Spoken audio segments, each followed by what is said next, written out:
God is source of success. లేకుంటే problem వస్తుంది.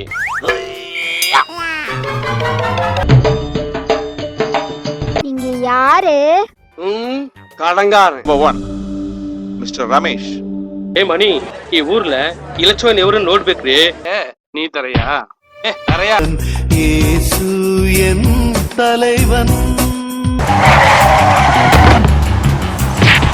கேவலமான விஷயம் என்னன்னா, என் குடும்ப சந்தோஷத்துக்காக இது கடைசி காலம். உலகத்தின் முடிவுக்கு